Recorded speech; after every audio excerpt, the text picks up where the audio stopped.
Hi, I'm Adrian Belic, and I'm the director of Beyond the Call.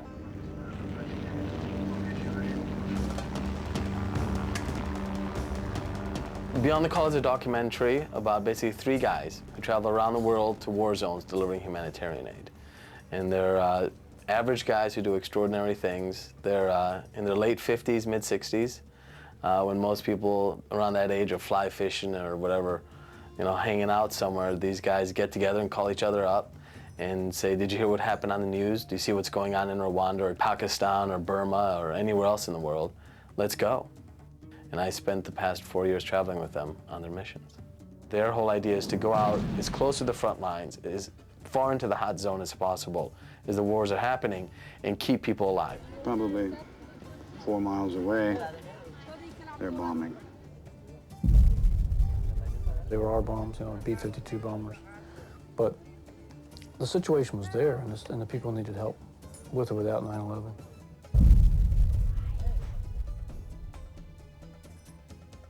I met Ed Artis, the main character in Beyond the Call, at a screening of my previous film. Honestly, he told me a story I couldn't refuse. And my brother and I sat down one night to interview him. 3:30 in the morning, he finally leaves. And my brother and I turned to each other as we're turning off the lights and said, you know what, if half of what this guy says is true, it's the next film. What I love about the screenings that we've had at festivals so far across America, immediately middle America and sort of the average American who hasn't traveled, who doesn't pay a lot of attention around the world, immediately connects with these guys. And as the film progresses, these people who don't know about the world, who haven't really thought about how our foreign policy might be hurting people or how they as individuals could help the situation, they see through the eyes of these people that they quickly connect with.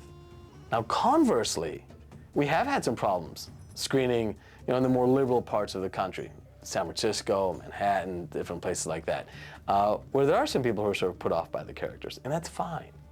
The conservatives who are pissed off at what's going on, the left-wingers who are frustrated that nothing's happening, that's who this film is targeted, the middle 80%.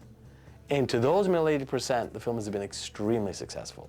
It's not a pro-America film. It's not an anti-American film. It's not pro-military, it's not anti-military. It's pro-human. It's pro-individual.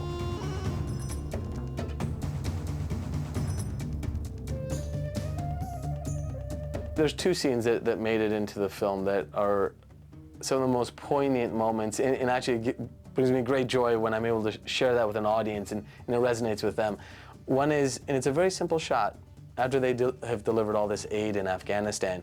We were all leaving, everything was done, everything was said and done, food was distributed and everything. And I just turn around and there's this old man just sifting through the sand to find each little grain. And there's his two grandchildren watching him do it. And I can't tell you how many people have come up to me and said that scene stands out in their mind. There's another scene in the film, it's known as the soccer scene now, on the Thai-Burma border. And Jim and Walt go up there and to deliver medicines and food and help out and spread some money around. And as we're leaving, we come across a wonderful soccer game. And this is one of the most joyous games I had seen. So I had to film it. So I sat and filmed them playing and filmed the people watching. And with technology, Ed Artis had a lavalier mic, wireless. He was standing sort of on the other side of the field, getting in the car and stuff, taking some photos. And I was filming. And in my left ear, I heard what's going on in front of me. All of a sudden, I hear in my right ear, I hear Ed tell Jim, See the guy with the prosthetic on? Jim, they're all one-legged. And I remember literally, as you see in the film, is the way I experienced it.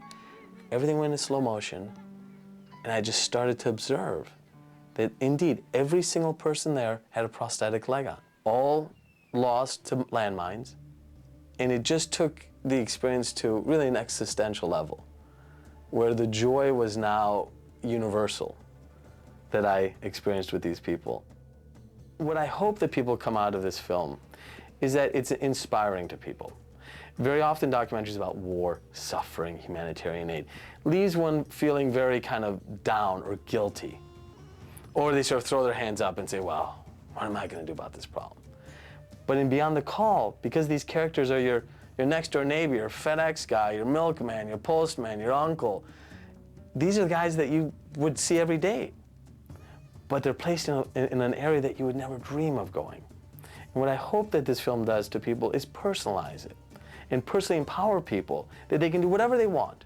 Every person who does one little thing is one little step towards winning. What I hope with my films is that they reaffirm fundamentally the human desire to do good, the human desire to engage in the world. And if it's left-wingers or right-wingers, old or young, Americans or foreigners, I don't care. The whole idea is that we have to become active.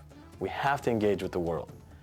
At the end of the day, at the end of the film, as you turn off the DVD and you sit back and you look around and you're back in your home environment, I hope that you don't think, oh, that's over there. I hope that you think, yeah, but where am I? And what am I doing?